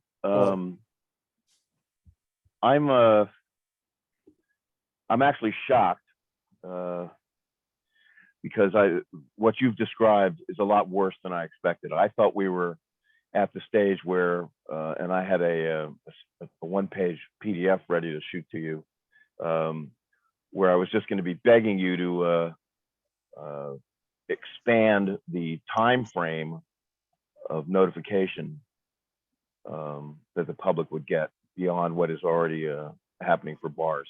We love the fact of how you've strengthened the review process over the years, but there's still a timing issue with the bars where we only get the calendar notice a couple days ahead, and we get the notice on the lampposts a week or so ahead. But what you're saying is it's even worse than that. That it's only going to be an after the fact review and or recommendation, and I'm flummoxed. I don't even know what to say. It's maybe the community board, maybe the license and permit committee and the community boards needs to call out to the community and say, speak up. Okay. I didn't know about either of those meetings. One of those meetings you discussed sounds like it was strictly for CB11 staffers or board members. I try to pay attention to what's going on. I'm getting a little on in years. But I just as an aside, I was speaking with a staffer at Councilwoman Julie Menon's office regarding the fact that there's no open hearing for to discuss these restaurant booths. And it's like everything has gone downhill in terms of public access to the political process. And I really would urge you to urge the full board to rouse the community, because otherwise we're just going to get squashed. And I don't know how many people realize this. Many of those cannabis dispensaries are going to be on-site weed usage. In other words, they're like weed bars in Amsterdam. The You're consumption going to have lounges. consumption. Okay, that's a funny way of putting it. A polite way of putting it. Yeah. We're going to have dozens, hundreds of people walking in and out, smoking, standing in front, smoking. I don't really care what anybody's feelings is on weed. I like Judith, am opposed to it, but the stench is overwhelming, and any New Yorker with a brain and a conscience has to admit that when you have dozens of stoned people smoking weed on the street, it is a vector for crime. Okay. But sir, sir, I hate to say this, but also you have to realize that these people who are going to be smoking right in front of the dispensary, and there's still going to be illegal marijuana, that's also secondhand smoke for people passing by. Absolutely. Absolutely. And the fact that we're not going to get any input on where this is going, people need to be alerted to the fact that it's going to be downstairs in their building. It's going to be next door to them. It's going to be across the street from them. And if they don't speak up, they're I don't care if you're in a rental or a low-income co-op or a fancy co-op or a condo, Upper East Side, north end of this community board stretches down to 96th Street. I don't know who's in this meeting tonight, and all the way up into East Harlem. Your lives are going to be ruined. Okay. This is not just, oh, we're going to finally have access to legal weed. This is insanity. I'm done. If I will email Judith and Marlene the PDF I have, which includes some suggestions on notification. But like I say, please email them also. He's the chair. I don't have his address. So if you'll reply to me with his address, I'll put my email address in the chat. Okay. But again, my proposal is I mean, I can copy and paste my text into the chat. It's almost an afterthought at this point, because you're basically saying, there is no review. There's no a priori review of where these things are going.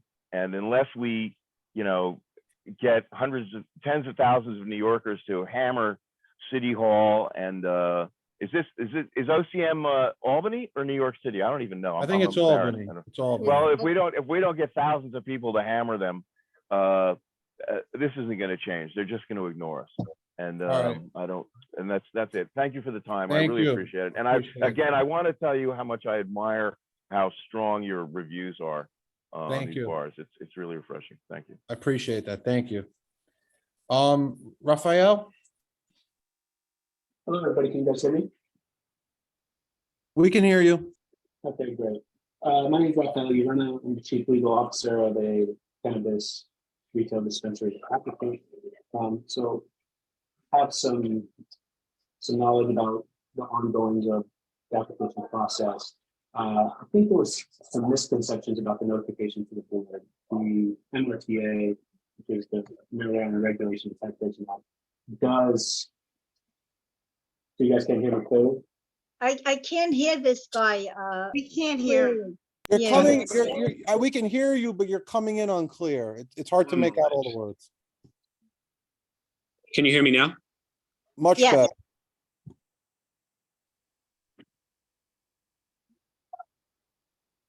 Hello? Yeah, can you guys hear me better now? Yeah, we hear you clear now. Okay, sounds great. So my name is Rafael Urena. I'm a Chief Legal Officer of Verde NYC, which is a cannabis retail applicant. We went before the General Board of East Harlem, I think a couple months ago, to speak about our desire to operate in East Harlem. And I think there's been some misconceptions about the notification to the board. The MRTA, the Marijuana Regulation Taxation Act, does require notification to the board at least 30 days before application and not more than 270 days. That's in the law.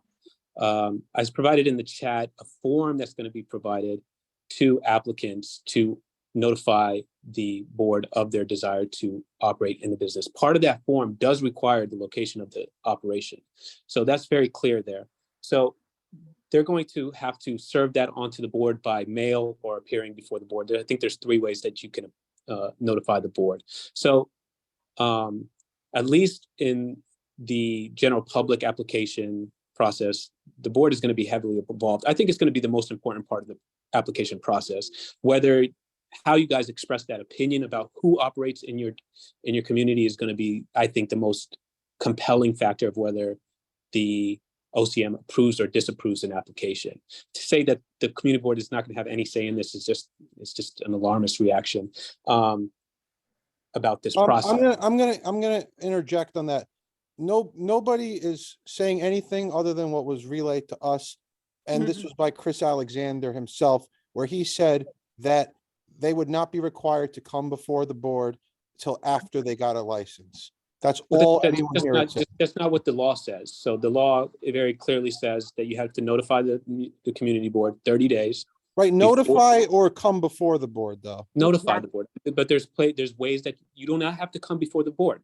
But if you are notified before the board, and then you guys can, the board itself can say they didn't come before the board, they didn't engage us, and therefore we express opinion that right. But all we're asking for, and I believe we even made a motion for this at full board last month, and anyone could correct me if I'm wrong, is that we wanted them to have to come before the board before they get approved. That's all we're saying. No one's saying there isn't notification.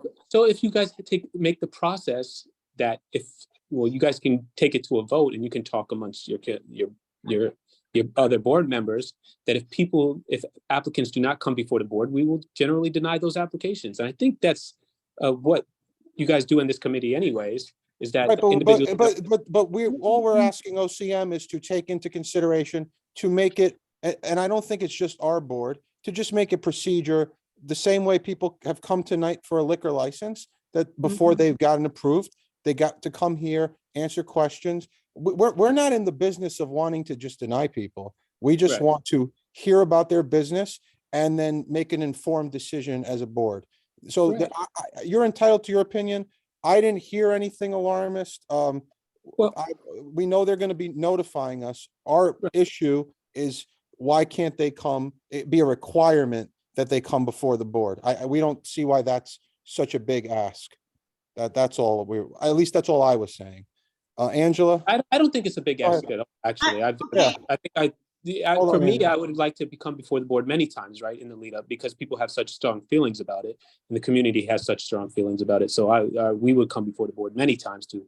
Oh no, I appreciate you. You came before EcoDev, I think, if I'm correct, because I'm on that committee. Yes. And you guys did a really thoughtful presentation. The problem is, I just don't think most people are gonna willingly be so transparent and forthcoming. But yeah, what you guys have done, it was great. We're just like hoping that that would be something they'd require everyone to come and do, to give us the ability to give recommendations. That's all. Well, Right. I'm sorry to interrupt, but it also has to do with the location. I mean, if we disapprove a location and they're, Well, we do have the ability to like comment on location. I think the problem here is that nothing has been really clearly put. I mean, if you look at the Q&A I wrote, it says that our opinion is going to factor. So perhaps we could give comment, but my question is, how can we really give comment if we haven't even had a chance to meet with the applicant? Like I would feel, I mean, look at what we do as a liquor committee, right?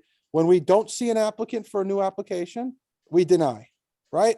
So then what are we just going to start denying everything, I guess, right? And I don't know if that's what we want to do as a board. I think we just want to hear each applicant and make a determination, right? That's all I'm saying. So Angela, go ahead. You have your hand up. Well, Judith somewhat stepped on my thunder, but I looked at the application. So what that states is that that is what happens after you've already been granted a provisional license, and that you kind of need those approvals in order for it to be part of the recommendation process for you to actually receive your license. And I agree with what Judith said. We're conflating. There are two different issues taking place. One is it's not just you getting the license, but us knowing, one, where you're planning on putting that dispensary and how that is going to affect us. So That's apparently we are going to be told where a dispensary is going to go, and then we are allowed to then make so this is what it was explained to me. When an actual location is picked out, right? So if somebody goes ahead and gets a license, right? But it's not attached to a location, and then they go, okay, I'm going to open on 110th Street. I'm just going to make up an address, 32 110th Street. Then the board would be notified that somebody is going to open, whether it be a consumption lounge, dispensary at that address, right? Then we have the ability to basically say no, and this is why we feel no, right? So that part, I believe we get to play a part in. But Howard, what weight does it carry? Because they've already done a whole lot. That means some financing must have been done. There's so many other pieces. Well, and so then that's where I come back and say, again, why can't it just be where they come in the beginning? In the beginning. Right? If you want to submit, like, why are we, like, if you can decide you're going to open a restaurant at such and such location and apply for a liquor license, why can't you apply and pick your location? Like, I get that there's differences and this is new and it might be harder to find landlords or areas where you can do this, but then maybe there's a reason why it's more difficult, right? It's something new. There should be more oversight. So I just don't understand why the application can't be done with the location in conjunction, and they can't come before boards the same way we're doing with liquor licenses. I don't understand it. I know, but I just believe OCM is going to really control it. Even if they come to us wherever the location might be or whatever, like, because that was your major question to them, was if you open up near another drug facility, and they said, yes, we can. Right, and then we can say no, but then I don't know if our no is an automatic. Right, that I don't know. Listen. Right. That's the whole issue. Right, whereas, like, say, take it with a liquor license right now, right? Like, if they came before us and we found out, I'm making a hypothetical scenario where, like, oh, you know, there's a alcohol treatment center right there. We'd have the ability to comment on that, or at least, you know, ask. It just seems backwards to me, is all I'm going to say. We were also told that the reason why boards wouldn't be involved is because of fear of potential, like, underhandedness, like that it would muddy, like in New Jersey, people have been getting paid for pay for play. And and I pointed out how that with a community board, that doesn't really make any sense because we're advisory. We're not actually giving licenses, and there's 45 to 50 people voting on this, and you need a majority. So I don't really see how bribery, I would think involving another channel or another, involving a community board would actually work against there being, not saying there would be corruption, but I think it would just be another mechanism to protect against any if there were to be. I'm going to ask a question though. Marlene, if you don't mind, do we have to vote on these draft resolutions? I mean, this draft procedures? Yes, if you guys to choose to adopt this tonight as Okay. will stand, you have to vote on it. Okay, so I'm gonna ask, so. Do you let's want to see. review the procedures? Because you actually didn't. Do you want me to stop sharing the screen? Well, I asked if everybody read them, but I guess we can review them. So share the screen and we'll just go over them quickly. Just give me a minute, please. Thanks. I just still believe that OCM, no matter what we say, they're gonna do what they want. Well, let's just clarify something here right now. What we're about to look at, which are our procedures, are just like how we would review applicants. This has nothing to do with the discussion we've had. I believe it is the position of this board that we want to see applicants prior to them getting a license. And there'll still be illegal marijuana floating around. Everybody knows that. All right, You so know. what we're gonna review though is the draft review procedures. The one I have in my hand that I read.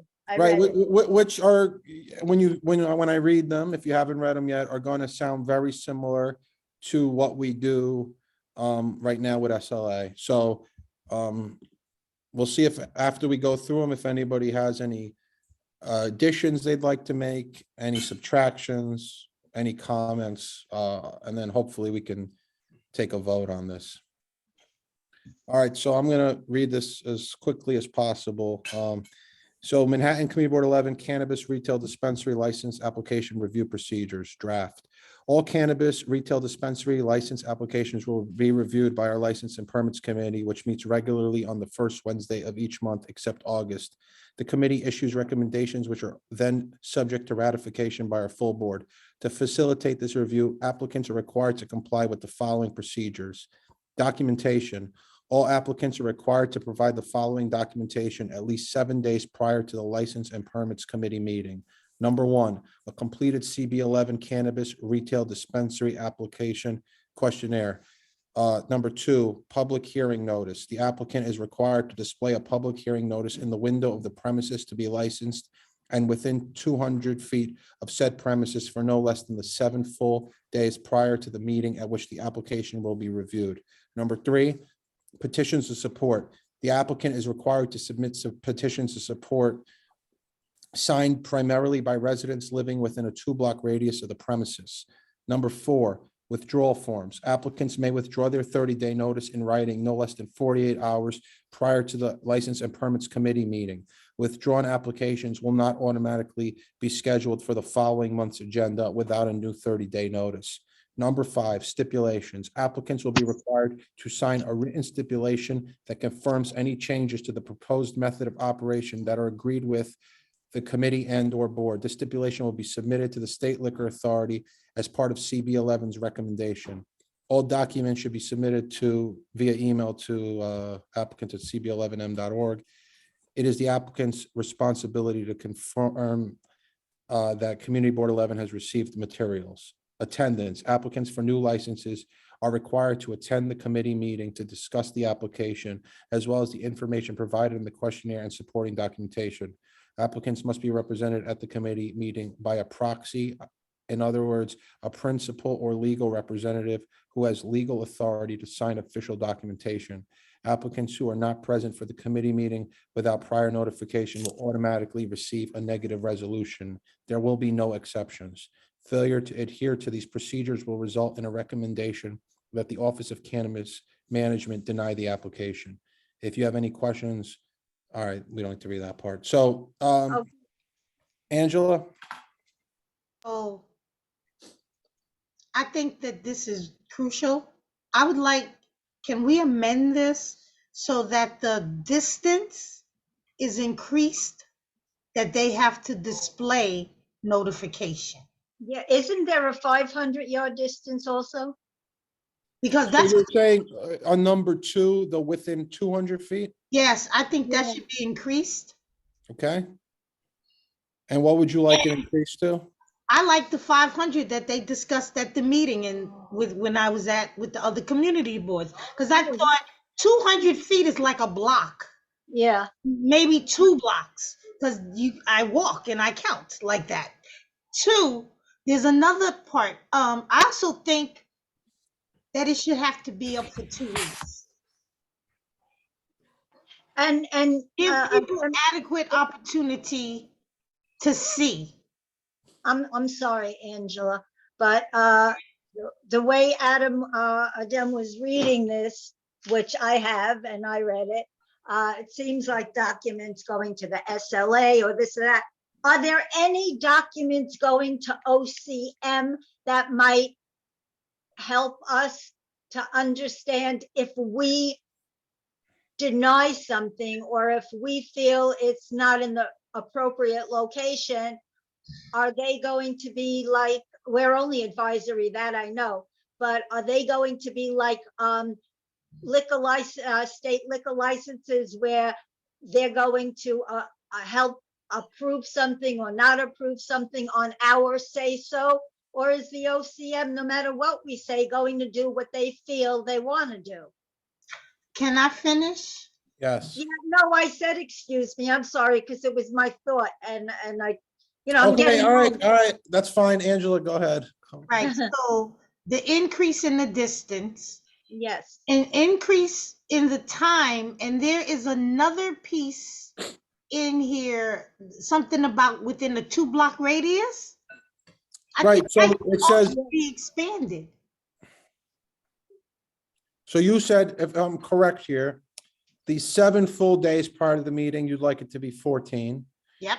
And the public hearing notice in the window of the premises to be licensed and within 200 feet of said premises, you'd like that to be 500 feet. Yes. I mean, I don't have a problem with that. Okay, and then there was something else about, like that had to do more about the radius. It was a separate thing. I don't know what number it Are is. you talking about in what I just read? Uh-huh. Marlene, if you could scroll down a little, because I don't see it here. I just see the 200. Unless I'm, Yeah, I don't no, recall. no, keep going down. Okay, keep going down. Then maybe I made, Are you talking about radius, like? maybe I'm talking like the around, so maybe that's what I'm talking about. Well, I believe that there 2 licensed establishments can't be within 1,000 feet of each other. I That's didn't expect that to be problematic. I doubt they'd do that. right. And then the other one is, I believe it's 500 feet from schools or 200 feet from. Somebody just dropped something in the chat, and I think that's what I'm talking about. Radius of petitions of support. Oh, okay. So what do you? You. It's usually 2 blocks. No, I think that should be more. So and when you say more, how much more? Okay, so 2, I say 5. I like that number. It's a nice round number. 5 blocks. Well, that's a good portion. And then that would encompass maybe housing developments. And I feel like they need to let people know. Everybody needs to know this is coming. Well, but that can work. I'm just gonna. That's us too. Right, because they can go get all signatures from people that live 5 blocks away, and then people that live there are going to say, "Oh, it wasn't close enough." So that one you run a risk with. All right, I defer to you.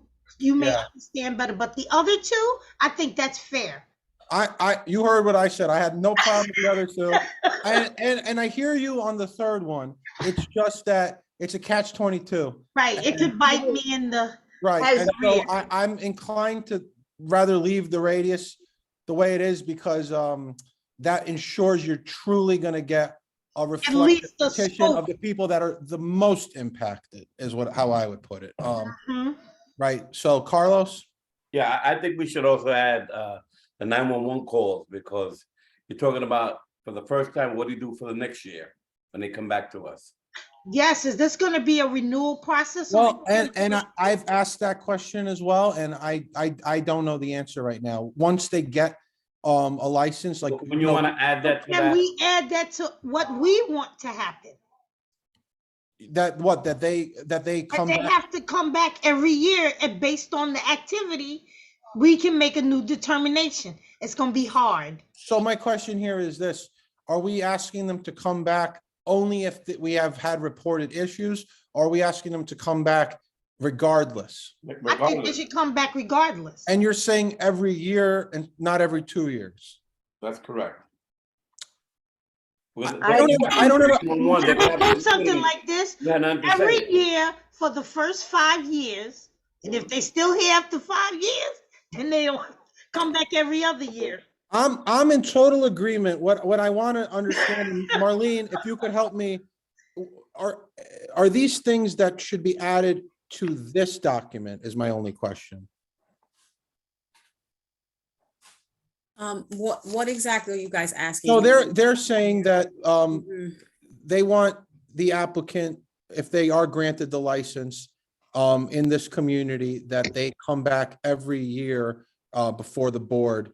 I guess just the way like renewal applicants come every 2 years, that they come before the board and we reevaluate them every year. Right, the reason you all, because that's what the State Liquor Authority requires, OCM also in their regulations, they stated the same thing. So it would be 2 years. Okay, so they have stated that. Okay.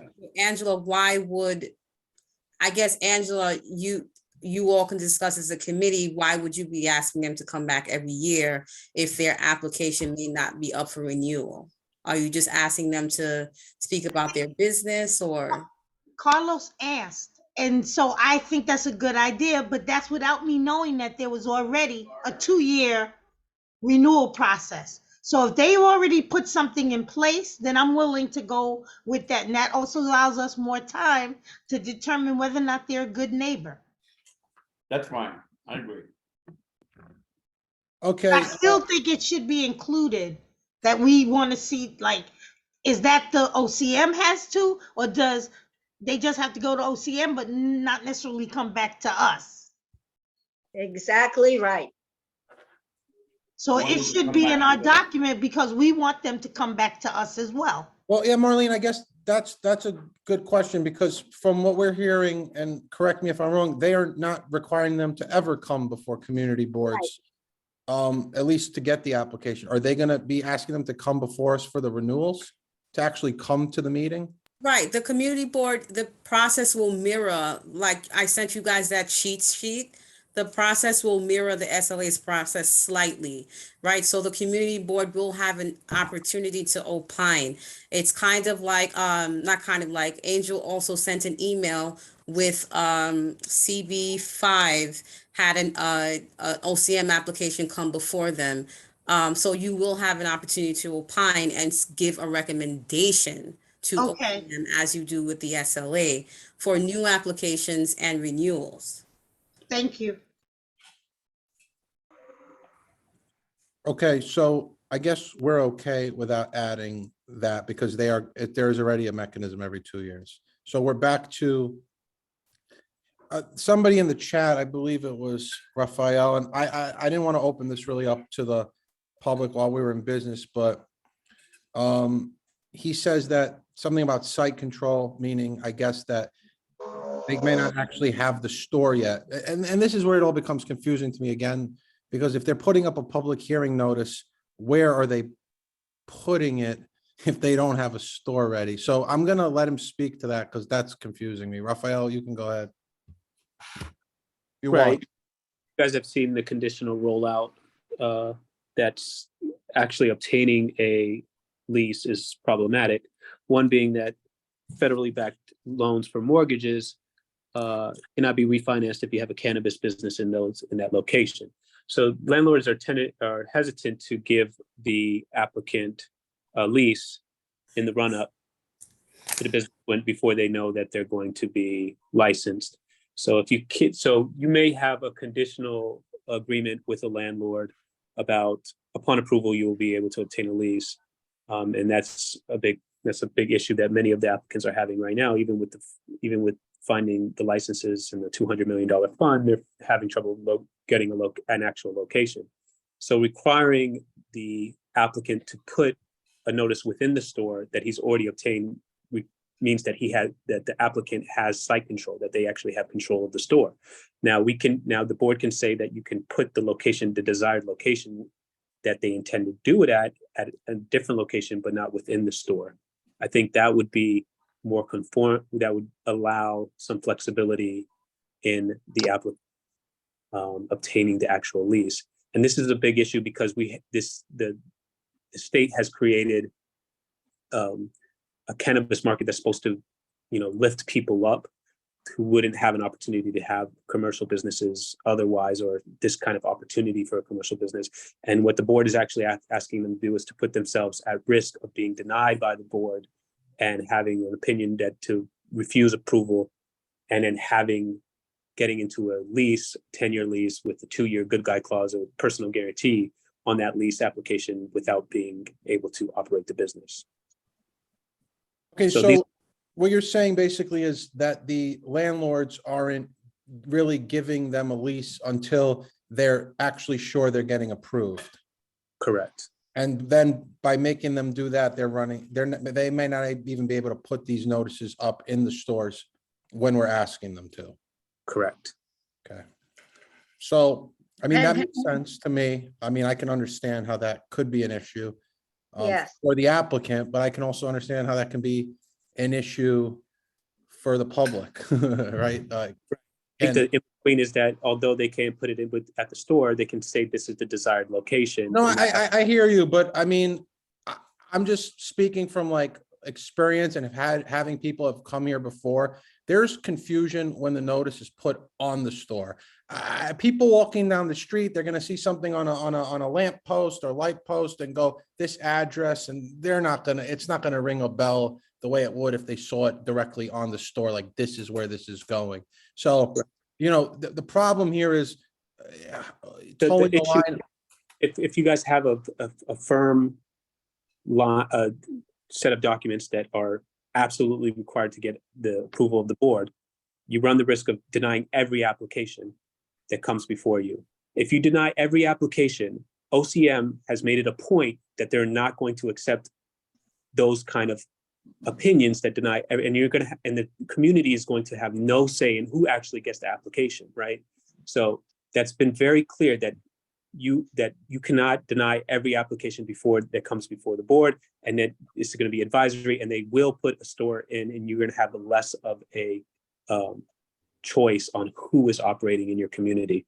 And you may have stores that are going to be.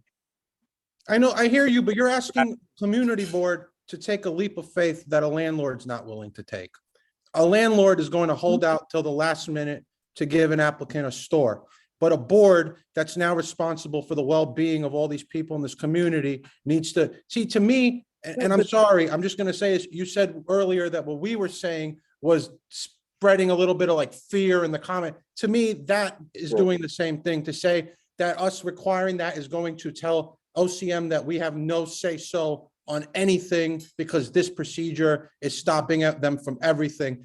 What I was told is if we make unreasonable requests, and I don't think that, the issue then should be with the landlords who want to kind of play both sides of the fence. They want to only wait till it's good for them, while the board has to say, oh, okay, we'll go ahead and hope that everybody that saw this actually knew where this went. And I'm going to tell you how this will play out. We're going to have people come here who live in that building, who live next door, and they're going to say, I didn't see that on that store. I didn't know I had to look there. And that's going to be a problem. So, and I'm not going to get into a back and forth. I appreciate your comments. We take them into consideration, but I'm going to leave that up to the committee to decide. Granted, anything that we vote on here will be discussed further and voted on at full board. So this is by. I am telling you, my gut feeling It's just OCM is gonna do what they want. Well, look, we have some things on the table here, right? So I just want to go with what's on the table right now, right? We have 7 days being asked to be 14. I think we're all agreement now, the petition 2 blocks makes more sense just because it really ensures the people directly impacted. Angela, you said that you'd like to cast a wider net on the public posting though, right? As opposed to 200 feet, 500 feet. I don't see a problem with that. We've also heard opinions, and we value the opinions from the public, that there could be an issue, at least there's an opinion that there could be an issue with requiring postings in the stores, right? Now, I heard what Raphael said, and I could see how that could play out. But at the same time, I could see how it could play out if we don't ask for that.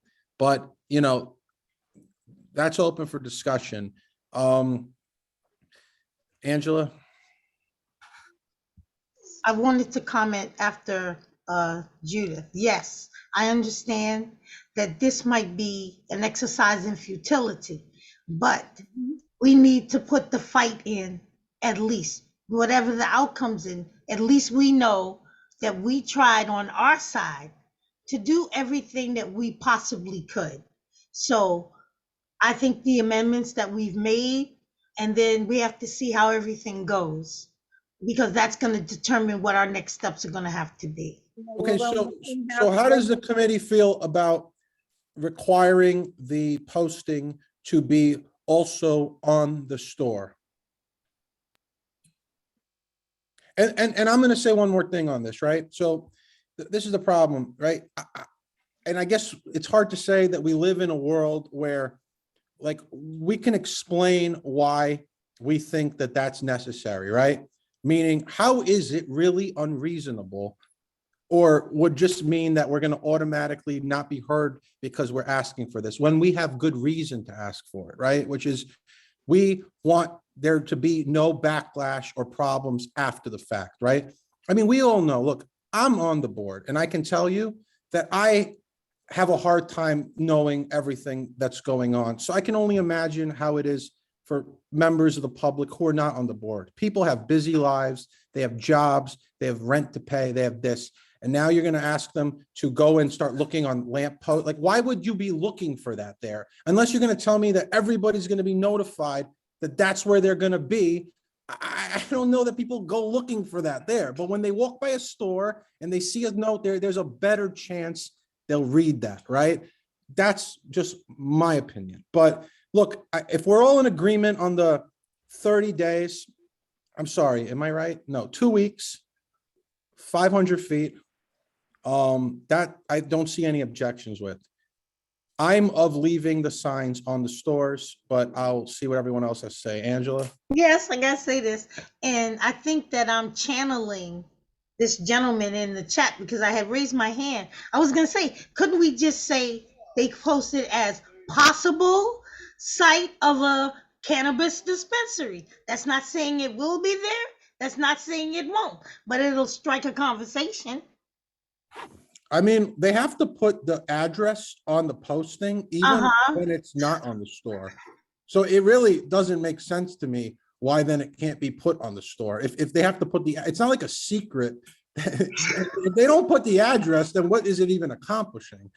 So then why can't it just go on the store too? And the only reason, and I just think the reasons for it being on the store, I mean, I'm sorry, but I'm not on the board to worry about, oh, the landlord wants to see, make sure no, I'm worried about the mother with 3 kids who lives in the building above the store, knowing what's going on her block beforehand. And I'm sorry, but me, that's what I joined the board for. You know, their priorities, everybody's important, everything's important, but sometimes they're priorities. And in this case, to me, that takes priority. That's my feelings. So, Angel, thank you. Go ahead. Hey, folks. Yeah, like it's a standard practice for every public body when, you know, they're weighing an application that's relevant to a particular premises. to post a notice at a minimum at that premise, right? If you're someone's, looking to build a mall out in suburbia, there has to be a posting saying, look, this, this site is being considered for a land use action to build a mall. So it's just standard practice. All of the other stuff is, I guess consequential to others, but for our purposes, right, our responsibility as a public body is to ensure that the public is alerted to the best of our ability about the things that we're considering voting on. So I think it's as simple as that. So yes, it should certainly be on the premises. Thank you.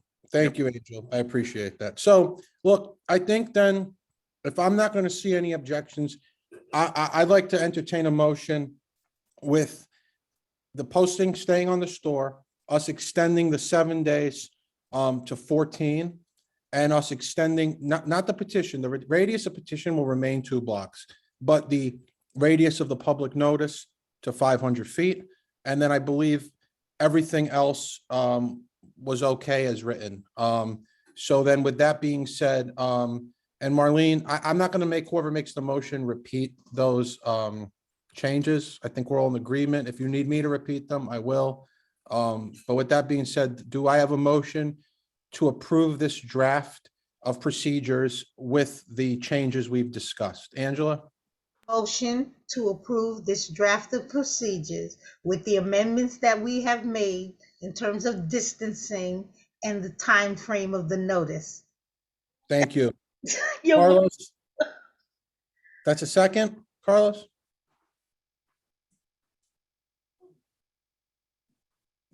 Yes. Okay, yeah, got you. Thank you. Marlene, if you could take the roll. Adem Briha, Yes. Carlos Diaz, Yes. Rosa Diaz, Angela Donadell, Yes. Hold on. Judith Ribaro, Abstain.